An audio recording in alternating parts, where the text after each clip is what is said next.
C'est dans une salle pleine à craquer au quartier Matongué de Bruxelles que M. Jean-Marc Kabounda Kaboun, secrétaire général de l'UDPS, s'est adressé mercredi 23 août 2017 à la communauté congolaise de Belgique. L'orateur a tracé à l'intention de son auditoire les causes de la crise politique congolaise actuelle. Ces causes sont autant internes qu'externes. Si l'UDPS en est arrivé à négocier avec le clan Kabila, c'est suite à plusieurs pressions, surtout de la communauté internationale. M. Kabounda a donné les raisons qui avaient poussé l'UDPS à accepter le dialogue avec Kabila. Si l'UDPS en est arrivé à négocier avec le camp Kabila, c'est suite à plusieurs pressions, surtout de la communauté internationale. Il a donné les raisons qui avaient poussé l'UDPS à accepter ce dialogue. Ce n'est pas par naïveté, comme certains le criaient sous les toits, mais par pragmatisme face aux différentes pressions, surtout de la communauté internationale, qui, selon M. Kabounda, avait placé Joseph Kabila à la tête de la RD Congo pour leurs intérêts d'abord. Parmi les parrains, il y avait bien sûr certains pays frontaliers.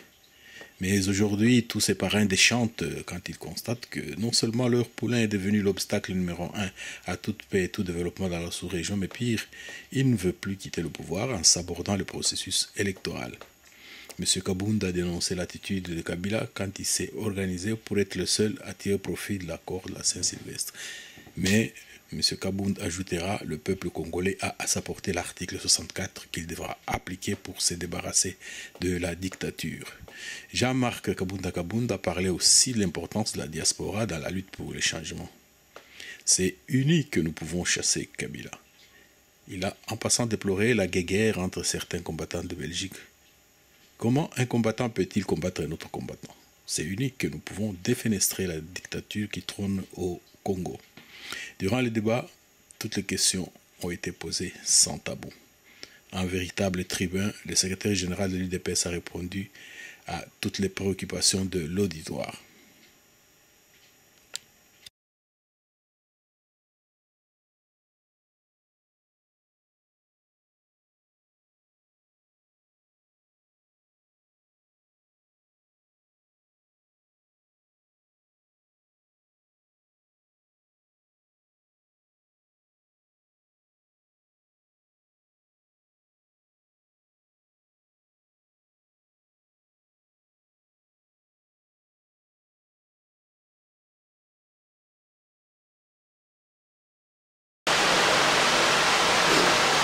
Lors de son passage ici, Monsieur le secrétaire général avait émis le vœu de rencontrer la diaspora congolaise. Et en gros, ici, il n'y aura pas de sujet tabou. Nous, dans l'UDPS, cible à M. Zali, M. Kabila. Alors, oui, Komore Kanambe, il est là. Le vrai artisan article 64. Il est là avec nous. Tout ça, les politiques à YouTube, tout tambouille na poto, na malili na moi. Et lui le fait sur le terrain. Bah militaire à partir naïe, bah Tumbi même Bango. Nous on est victimes. On a perdu nos amis en permanence. Et chaque jour qui se passe, l'UDPS perd ses militants. Alors on est prêt à affronter la préoccupation à tout nuance. Seulement tout cela en famille, dans la discipline, pour que tout se passe bien. Peuple congolais, viva!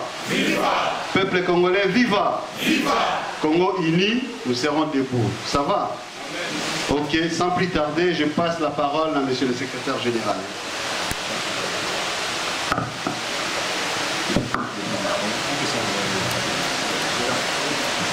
Merci beaucoup, vice-président sectionnaire, maître Urbain.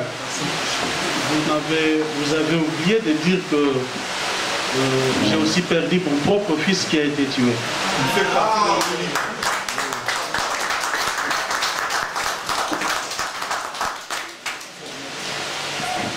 Chers compatriotes, c'est pour moi un plaisir de vous rencontrer ce jour.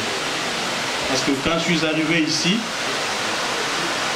on m'a fait croire que c'était difficile de vous rencontrer. Et qu'au sein de la communauté congolaise, il s'est développé... j'ai dit qu'au sein de la communauté congolaise de la diaspora, il s'est développé une sorte de radicalisation qui à un certain moment mettait le flou et les doutes même dans les combats que nous menons ensemble. Ça fait maintenant des années. Mais moi je me suis dit, ben, je ne peux pas rentrer au pays sans vous rencontrer. Et voilà qu'on est là, tous ensemble. C'est pas pour prophétiser ou pour vous prêcher quoi que ce soit, parce que la situation du pays, vous la connaissez très bien comme moi. Mais c'est tout simplement un moment de réflexion, parce qu'on a besoin de vos idées et de tout ce que vous avez ici. Parce que vous avez une perception de ce qui se passe au Congo. Et des fois, nous trouvons que c'est toujours important de tenir compte de vos observations et de tout ce que vous nous faites comme recommandation. Sincèrement, moi, je l'ai dit, que vous avez beaucoup donné dans les combats. La diaspora congolaise a beaucoup donné, même si aujourd'hui, on se rend compte qu'il y a des dérapages. Mais cela ne veut pas dire qu'on va oublier tout ce que vous avez fait. Et je suis sûr que ce combat va continuer. Mais de quoi nous allons parler ce soir? Nous allons bien parler de la situation de notre pays. Il s'est vu une crise au pays, une crise que le Congo n'a jamais vécue. Je voudrais situer cette crise. Tout naturellement, nous savons que la crise au Congo commence dans le début des années de l'indépendance, donc dans les années 60, le Congo a été frappé par une crise. Cette crise qui a, par la suite, accouché une dictature cruelle de M. Mobutu. 32 ans. Le peuple congolais a souffert de cette dictature. Mais par la suite, on croyait sortir du tunnel. Il y a un conglomérat d'aventuriers qui est venu dans notre pays, soutenu par des pays voisins, avec leurs mentors ici, en Occident. Et ces gens ont pris le pouvoir au Congo avec tout ce que nous avons connu. Mais le peuple congolais n'est jamais resté assis face à cette situation. Depuis les années 60 jusqu'à ce jour, le peuple congolais s'est toujours battu pour sa dignité, pour son indépendance et même pour l'avenir de ce pays. Mais aujourd'hui, qu'en est-il exactement? On a Joseph Kabila qui est venu au pouvoir comme tout le monde. Je sais que vous êtes là, vous connaissez comment Joseph Kabila est venu au pouvoir. C'est pratiquement du chevet qui tombe dans la soupe. Le monsieur inconnu, on l'a vu, prendre les arènes du pouvoir. Comment il est arrivé là? C'est justement pas parce que les Congolais l'ont mis là-bas, mais comme je vous disais ici, c'est les groupes d'intérêt financiers, les lobbies et certaines puissances qui nous ont imposé le monsieur au pouvoir. Là, c'est en 2001. Parce que mon introduction annonce déjà la deuxième partie, parce que vous nous accusez d'avoir dialogué avec Kabila, vous nous accusez d'être des complices avec Kabila. Il faut bien comprendre mon introduction pour comprendre que nous n'avons rien à voir avec Kabila. Nous ne pouvons jamais l'accompagner, mais la question du Congo est transversale.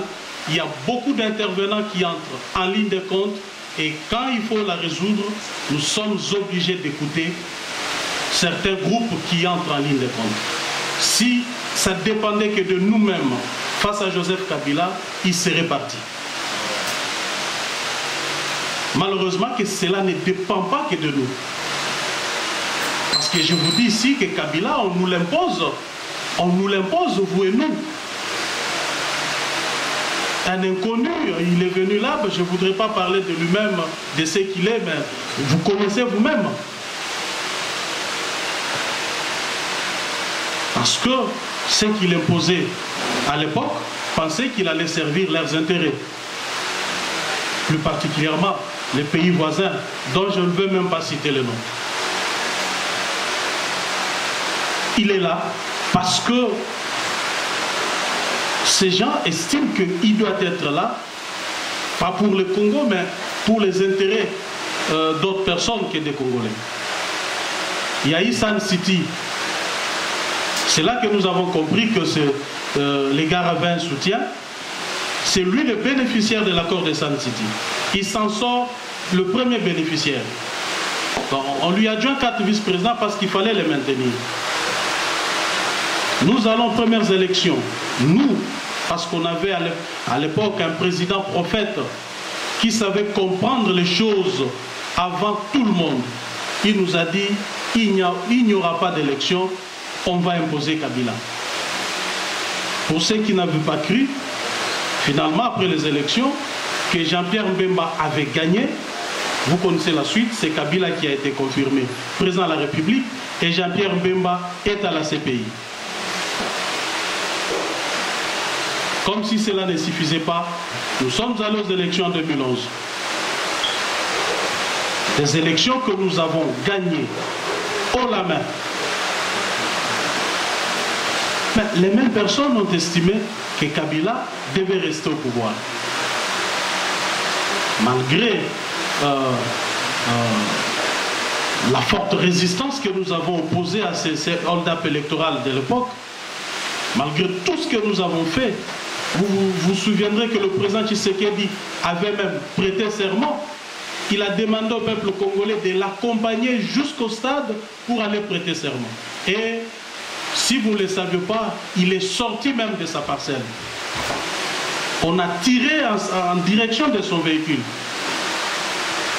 On l'avait gazé, parce que pour ceux qui connaissent bien la résidence du président Tshisekedi, il est sorti jusqu'à la 11e rue, jusqu'au petit boulevard. Et c'est là qu'il a été, on a tiré en direction de son véhicule pour l'empêcher à atteindre le stade de martyr où il devait prêter serment devant le peuple. C'est pour vous dire qu'à l'UDPS, du vivant du président, comme après sa mort, nous sommes déterminés à combattre cet imposteur à la tête du pays.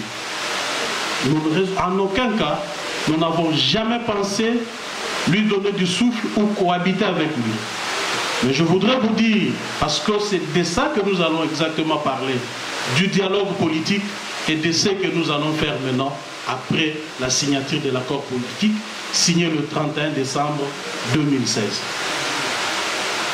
Il fallait que je fasse ces petits rappels pour que les uns et les autres comprennent d'où nous venons, qu'est-ce que Joseph Kabila, qui est derrière lui, et si nous voulons bien mettre sur pied des stratégies pour les chasser du pouvoir, nous devons tenir compte de ces paramètres qui ne sont pas aussi moindres. Il ne faut pas penser que nous qui sommes au pays, nous sommes naïfs, ou c'est nous qui les gardons là-bas.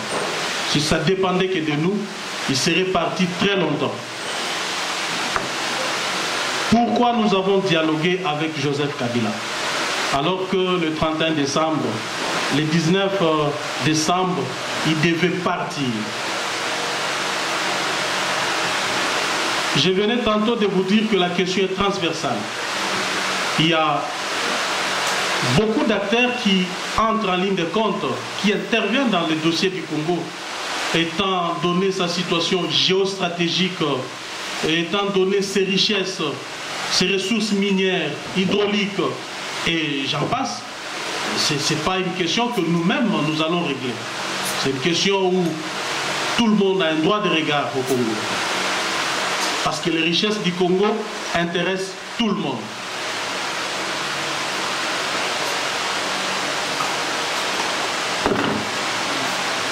Après la grave crise électorale de 2011, le président Tshisekedi avait déjà bien réfléchi. il a demandé, il a dit, parce qu'il fallait présenter une feuille de route. Une feuille de route dans laquelle tout devait être clairement dit pour sortir le Congo de la crise. Là, je parle de 2012, après les élections. On l'a empêché de prêter serment. Kabila s'impose par la force des armes. Il tue nos compatriotes. Il instaure la terreur à Kinshasa et partout ailleurs. Et là, c'est sous les regards impuissants de la communauté internationale. Vous avez appris du charnière de Maluku combien on a enterré là-bas. Et tous les cachots de l'ANER, des MIA, partout, c'est plein de combattants qui exigent la liberté, la démocratie au Congo. Et les voleurs sont dehors. Le président Tshisekedi envisage un dialogue, pas pour accorder un glissement à Joseph Kabila, mais déjà en 2012-2013, nous mettons en place une feuille de route. J'ai dit bien à l'époque, nous mettions en place une feuille de route qui préconisait déjà un dialogue à l'issue duquel de bonnes élections devaient être organisées et Joseph Kabila devrait quitter le pouvoir. Notre dialogue n'avait rien à voir avec ce que nous avons fait finalement. Il faudrait que je vous explique parce que le dialogue contenu dans la feuille de route de l'UDPS exigeait les élections avant le 19 décembre 2016. Et la preuve que nous avons mis la croix sur les négociations d'Ibiza et de... Ibiza et Venise, justement parce que le pouvoir nous proposait une transition après le 19 décembre. Et pour ça, c'était une injure pour le président Tshisekedi qui a tout de suite rappelé la délégation de l'UDPS parce qu'on ne pouvait jamais accepter, lui-même d'ailleurs ne pouvait jamais accepter qu'on aille dans une transition avec Joseph Kabila. Et vous savez comment ça s'était terminé? C'était à queue de poisson. Et d'ailleurs, c'est là que nous, on devait tout profiter parce que là, on était en face, UDPS, pouvoir. Je ne peux pas vous dire combien de propositions nous ont été faites là-bas. Des fois, c'était la vice-présidence. Des fois, l'UDPS, vous prenez vice-présidence et la primature. On n'avait même pas un gouvernement à se partager avec aujourd'hui, comme c'est le cas au rassemblement. On aurait profité seul si on avait l'intention de cohabiter avec Joseph Kabila ou de l'accompagner. Nous avons dit niet. Voilà la pertinence de l'idée même du rassemblement. Le président a compris qu'il fallait réunir toutes les forces politiques et sociales pour mettre plus de pression sur Kabila. Et non seulement mettre de pression parce que il vous souviendra que le rassemblement n'étant pas une plateforme électorale, il a été mis sur pied pour chasser Kabila du pouvoir et pour faire respecter notre constitution. C'est ça. Je crois qu'on est d'accord que le rassemblement a été créé pour chasser Joseph Kabila. Ça n'a jamais été une plateforme électorale. Et pourquoi? Parce que le président Tshisekedi voyait la volonté de Joseph Kabila de ne plus quitter le pouvoir et à travers ces propositions que nous avons même considérées des diaboliques, il fallait ratisser large, mettre tout le monde en ordre de bataille pour les chasser du pouvoir. Maintenant, ça c'est notre compréhension des choses. Il faut chasser Kabila du pouvoir par des moyens pacifiques, bien entendu. Parce que nous n'avions pas des armes et nous n'avions pas l'intention de prendre les armes. Jamais du vivant du président, il n'a jamais parlé de la violence ou de prendre les armes. Et il fallait harmoniser ces points de vue avec ceux-là qui avaient mis Kabila au pouvoir. Parce que je vous ai dit que Kabila n'a jamais été élu. En 2011, il nous est tombé comme du cheveu dans la soupe. Il a des gens derrière lui. C'est ça la réalité, nous devons nous dire ça ouvertement. Il fallait comprendre la chose de la même façon avec ses mentors, tous ces groupes d'intérêt économique, ces lobbies, ces pays, ces puissances occidentales qui étaient derrière Joseph Kabila, il fallait les convaincre à accepter cette donne parce que le monsieur présentait un danger pour la démocratie, pour l'état des droits et même pour le développement du Congo. Et c'est ce que vous avez vu, tout ce que vous avez vu comme balai diplomatique à Kinshasa. Vous avez vu des gens défiler à Kinshasa, rencontrer le président Tshisekedi. Et c'est là que j'ai compris qu'il était difficile à l'époque d'envisager quoi que ce soit parce que l'idée de dialogue ne venait ni de Kabila comme beaucoup prétendent, mais cette idée est venue de la communauté internationale qui pensait que faire partir Kabila par la force déstabiliserait la sous-région et que le Congo-Brazzaville, le Rwanda, le Burundi pouvaient emboîter les pas à ce qui pourrait se passer au Congo et que toute la région allait s'embraser entre la stabilité de la région et les intérêts des Congolais. La communauté internationale a choisi, a bel et bien choisi la stabilité de la sous-région. Nous devrions à l'époque accepter l'idée du dialogue parce que personne de la communauté internationale n'était derrière les départs de Kabila par la rue. Et j'ai eu la chance d'être aux côtés du président Tshisekedi quand il recevait tous ces diplomates. J'étais à côté de lui.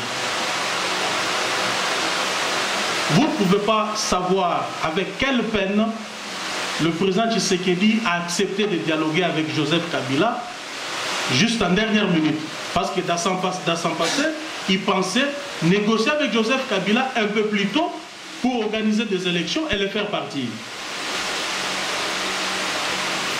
Mais parce qu'on est devant cette réalité, le Congo étant le centre d'intérêt de beaucoup de monde, où la crise ne peut pas se résoudre qu'au niveau interne du pays, la donne du dialogue devenait indispensable.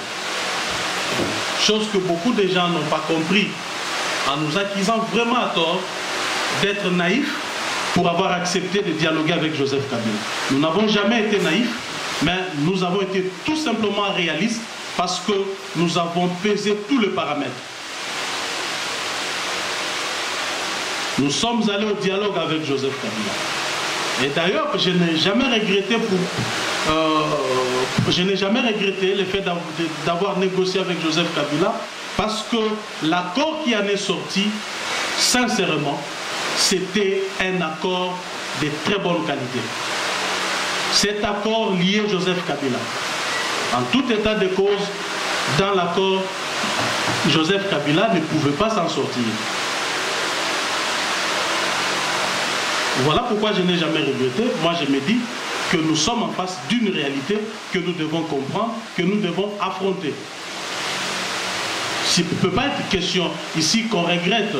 Nous ne pouvons pas regretter du fait que d'abord l'accord qui en est résulté est un très bon accord politique qui mettait en place des principes et des équilibres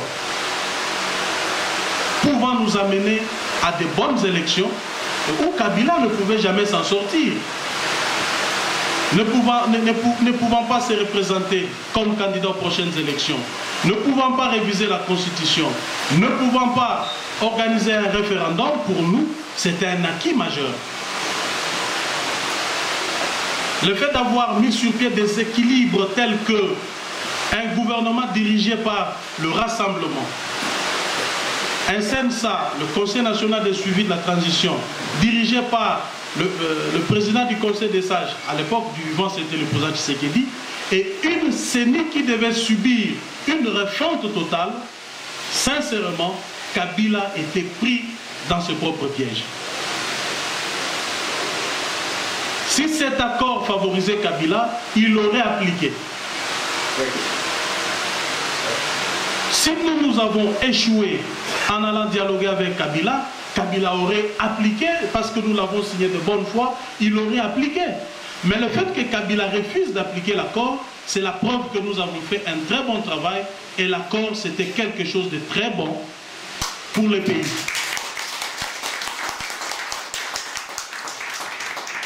Mais hélas, comprenant le jeu, Kabila s'évertue à dévoyer l'accord politique. Il refuse de l'appliquer parce qu'il sait que dans l'accord, il est pris. Et dans l'entretemps, qu'est-ce que nous faisons? Tout de suite, nous nous retournons à tous ces gens qui venaient à longueur de journée voir le président Tshisekedi pour les convaincre à dialoguer avec Kabila et nous rassurant qu'ils vont accompagner le processus jusqu'aux élections. Et nous leur demandons maintenant où en sommes-nous. Qu'est-ce qu'ils disent? Où en sommes-nous? Parce que vous nous avez fait savoir que vous allez accompagner l'accord politique.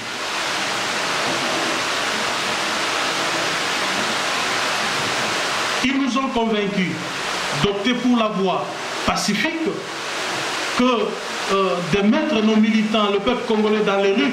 Et ce qui me paraissait un peu anormal, c'est que la communauté internationale reconnaissait que Kabila tuait sans pitié. Et chaque fois je leur disais, mais parce qu'il tue sans pitié, vous savez qu'il tue, mais qu'attendez-vous pour l'arrêter? Qu'attendez-vous pour le déférer devant la CPI? Et vous avez même appris que certains diplomates allaient plus loin pour nous menacer, nous. Ils nous menaçaient pour dire que si vous osez, il y a la CPI, nous allons... C'est comme si nous on envoie les gens dans les rues de Kinshasa, nous les envoyons à la mort, alors que ce sont des adultes. Ils vont dans ces rues en âme et conscience, ils veulent faire respecter leur constitution, ils veulent la démocratie, ils veulent l'alternance.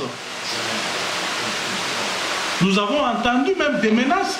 Moi qui vous parle ici, j'ai été convoqué dans plusieurs ambassades où les gens me disaient, mais tu es trop radical, il ne faut pas ça.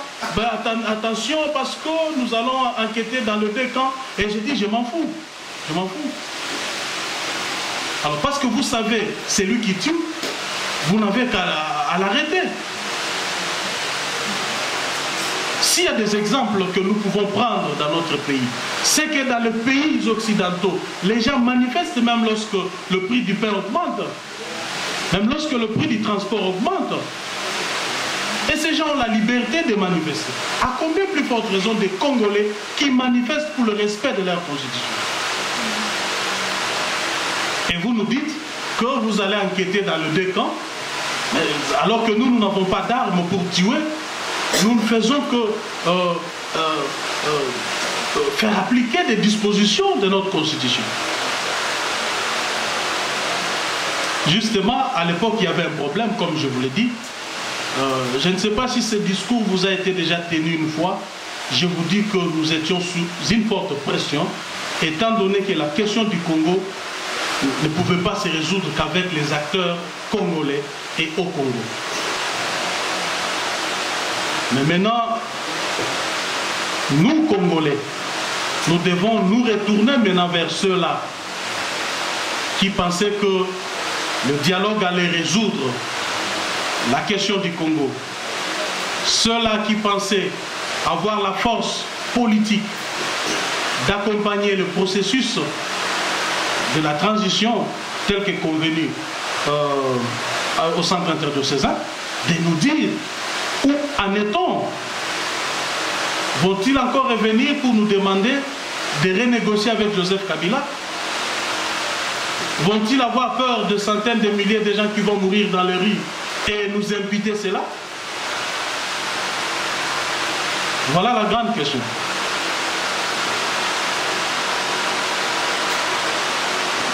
Et maintenant que Joseph Kabila a violé l'accord, sans aucune possibilité d'un troisième dialogue avec lui ou d'un dialogue avec lui, qu'est-ce que nous faisons? Je me suis déjà exprimé là-dessus. Il faudra que je puisse vous dire de manière claire la position de l'UDPS, qui est un parti phare du rassemblement, qui est même la fille aînée de l'opposition. Nous pensons, à juste titre, que le jour où M. Kabila avait nommé Bruno Tshibala en dehors de l'accord politique, Joseph Kabila avait cessé d'être président de la République. Ça doit être clairement dit. Pourquoi je l'ai dit? c'est tout simplement parce que, après son second et dernier mandat, la fin de son second et dernier mandat intervenu le 19 décembre 2016, Joseph Kabila avait perdu toute légitimité au sommet du pays. Et il fallait régler la question, soit par l'application de l'article 64, soit par un accord qui n'est prévu nulle part. Mais c'est un mécanisme politique qui résout aussi des conflits et des différends dans tous les pays du monde. Et nous avons cru en ça parce qu'à l'époque, nous pensions que c'était la voie qui pouvait faire couler moins de sang de nos compatriotes. Et qu'en allant dialoguer avec Joseph Kabila, il retrouvait une certaine légitimité, mais pas à 100%. C'était une petite légitimité qu'il retrouvait. Je peux même l'estimer à 50%. Pourquoi? Parce qu'on a ôté en Joseph Kabila un bon nombre d'actions ou de pouvoirs en lui. Par exemple, l'imposition d'un premier ministre venant de l'opposition. L'accord est peu poli. J'ai pris part active dans le dialogue. Et quand vous voyez, prenez le dialogue de bout en bout, je peux vous dire, telle disposition c'est moi, telle disposition c'est moi. Mais je n'ai pas l'intention de les faire moi. C'est un travail collectif que nous avons fait. Nous pensons que nous l'assumons tous. Le fait que Joseph Kabila ne pouvait pas nommer un premier ministre de son choix et que le rassemblement lui présentait un premier ministre, des termes polis, mais en réalité, le rassemblement lui imposait un premier ministre. Qu'il le veuille ou pas. Le fait qu'il était convenu que la CENI devait subir une refonte totale, on devait couper tout ce monde-là à la CENI qui répondait, qui était sous sa coupe réglée, nous estimons que Joseph Kabila perdait davantage. Voilà pourquoi je vous ai dit que Joseph Kabila, après le dialogue, il n'avait pas la totalité, du pouvoir, il n'avait pas la totalité de la légitimité, parce que cette légitimité était partagée dans l'accord politique. Non, mais c'était très important le fait qu'il ne pouvait plus se représenter comme candidat en RDC. Mais Kabila contourne ça. Il contourne l'accord politique. Il trouve que c'était très dangereux pour lui d'être dans l'accord. Mais la conséquence, comme je vous l'ai dit ici, l'UDPS ne les reconnaît plus. Dit voilà, nous nous sommes convenus. Parce que tu as quitté l'accord, la conséquence est immédiate. On ne te reconnaît plus comme président de la République. On demande à la communauté internationale de ne plus soutenir le gouvernement Tshibala. Et ça, je l'ai fait 48 heures après la nomination de Bruno Tshibala dans une conférence de presse solennelle. Et nous pensons que d'ailleurs, ce qui est vrai que la communauté internationale avait entendu notre voix. Aujourd'hui, toutes les institutions de Bretton Woods sont unanimes. Le gouvernement Tshibala est illégitime. Il ne peut pas bénéficier de l'aide de toutes ces institutions. Pour nous, c'est une grande victoire. C'est une grande victoire et notre voix a été entendue. Le fait que le gouvernement Bruno Tshibala ne bénéficie d'aucune subvention, d'aucune aide financière, c'est un point positif pour nous. Et la communauté internationale a entendu notre voix et a agi de manière tacite. Et de deux, c'est bien compris. Quand vous passez, commençant par Bruxelles, Paris, Washington, on vous dit clairement que Joseph Kabila n'a pas appliqué l'accord. Ça, c'est clairement dit. Mais quand ils vous disent que Joseph Kabila n'a pas appliqué l'accord, ils vous regardent, ils vous disent, mais ça, c'est votre problème maintenant.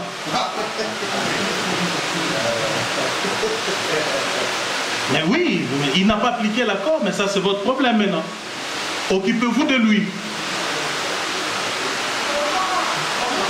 Voilà pourquoi nous avons initié des démarches diplomatiques pour faire comprendre aux uns et aux autres que Joseph Kabila, ayant perdu toute légitimité à la fin de son second et dernier mandat et ayant aussi dévoyé l'accord politique que nous avons signé de bonne foi, il était devenu persona non grata et que la communauté internationale devrait soutenir le peuple congolais, cette fois-ci au moins, dans sa quête de la liberté et de l'alternance politique. Parce que nous n'avons pas deux choix. Nous n'avons pas de choix à faire. Étant donné que la possibilité de dialoguer avec Kabila devient inopérante. C'est sûr que Joseph Kabila n'offre aucune possibilité de dialoguer avec nous. Et que ceux qui ont mis la pression sur le président Tshisekedi ont compris qu'ils avaient tort. Ils ont compris qu'ils avaient tort. À moins qu'ils soient de mauvaise foi.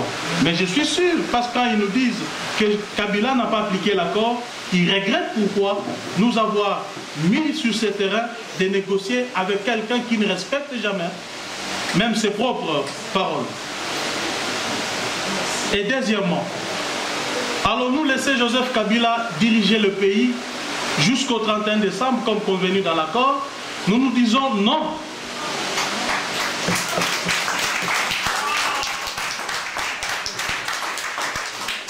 Ces délais étaient convenus de manière consensuelle. De manière consensuelle. Nous nous sommes tous mis d'accord. Tu restes à la tête du pays jusqu'au 31 décembre. En contrepartie, c'est que j'appelle d'ailleurs la contrepartie solide.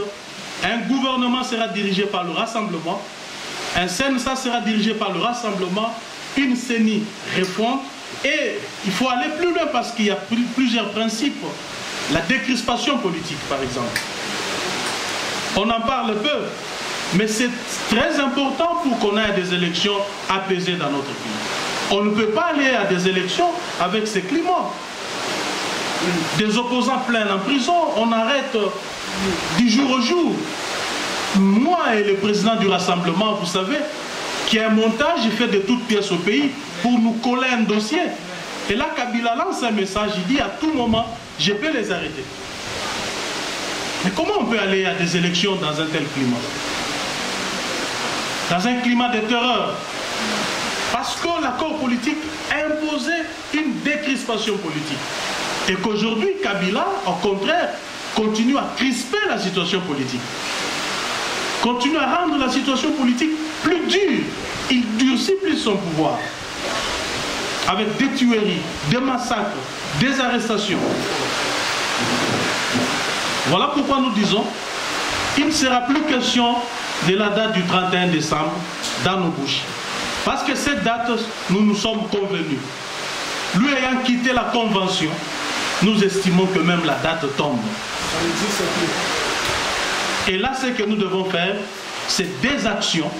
Parce que nous avons lavé nos mains comme l'avait fait Ponce Pilate devant la communauté internationale qui nous accusait d'extrémistes, qui nous accusait de personnes qui voulaient à tout prix prendre le pouvoir par la rue ou par la force. Aujourd'hui, il est établi que Joseph Kabila n'a aucune intention de quitter le pouvoir, qu'il n'a aucune intention d'organiser des élections ou des bonnes élections au Congo et que la seule possibilité, la seule chance que les Congolais ont pour l'instant, c'est l'application de l'article 64.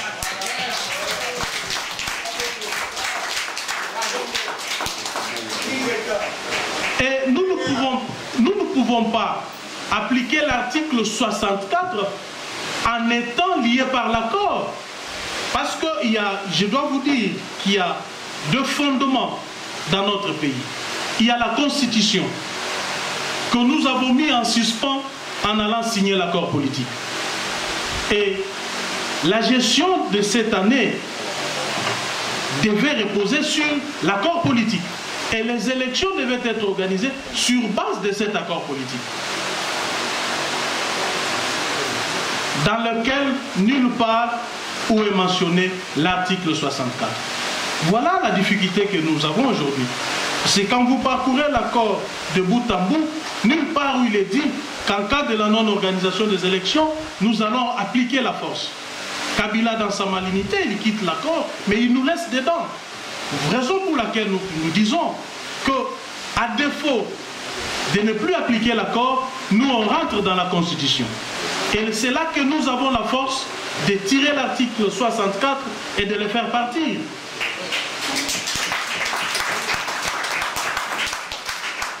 Parce que nous ne pouvons pas demander la convocation des élections conformément à l'accord, mais malheureusement un accord qui n'est pas appliqué.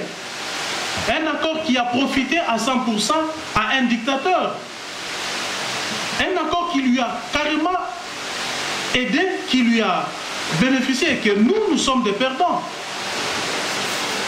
Vous apprenez, Olengako raconter, dire qu'ils vont se concerter, et d'ailleurs la SADC a déjà jeté le pavé dans la mare pour annoncer une probable prolongation. N'est-ce pas? Vous entendez ça? Ça, c'est toujours le bénéfice de l'accord au profit de Joseph Kabila. Qu'est-ce que le peuple congolais gagnerait dans cette prolongation?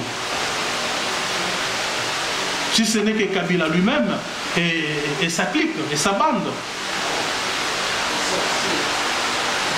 Voilà pourquoi à l'UDPS, nous estimons que la feuille de route du rassemblement tient le coup et qu'il y a lieu encore de rediscuter vu la situation politique du pays, d'ajouter aussi certains éléments afin que les journées villes mortes qui touchent directement aux intérêts économiques et financiers du régime de Joseph Kabila sont importants, mais nous estimons que nous devons y ajouter des manifestations de grande envergure et des manifestations citoyennes pour toucher maintenant le pouvoir, toucher l'âme du pouvoir et espérer le faire partir. Parce qu'aujourd'hui, moi j'accepterais d'aller n'importe où, étant donné que Joseph Kabila est dans cette logique, et personne ne peut nous dire que l'option de les chasser par la force, c'est de l'extrémisme ou c'est du radicalisme. C'est tout simplement une volonté de tout un peuple de s'octroyer sa liberté, de s'octroyer son propre destin.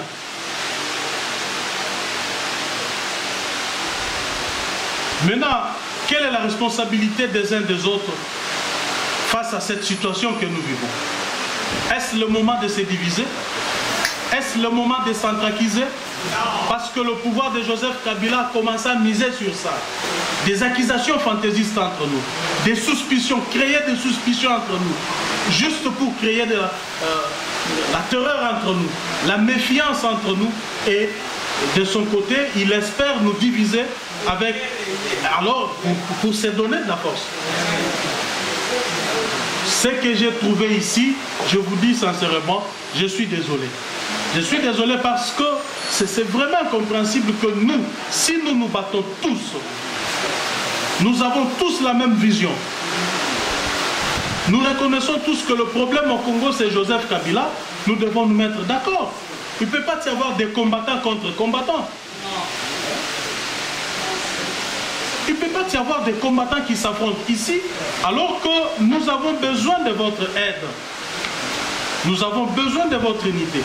On a besoin de moyens financiers. Je ne peux m'empêcher de le dire parce qu'on ne va pas faire partir Kabila par des discours comme je l'ai fait maintenant.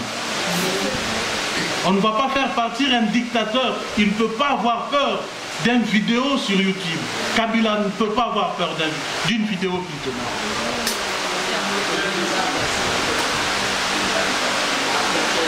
Il aura plus peur de l'unité qui va nous incarner.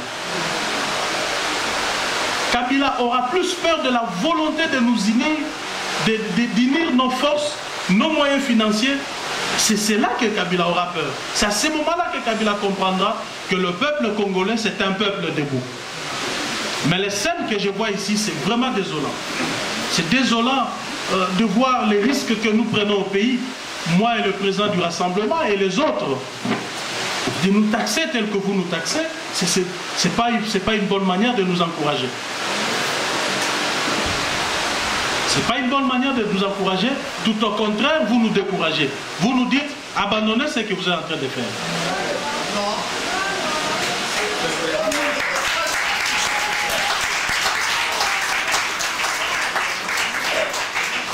Raison pour laquelle j'avais bien voulu venir discuter avec vous dans cette réunion.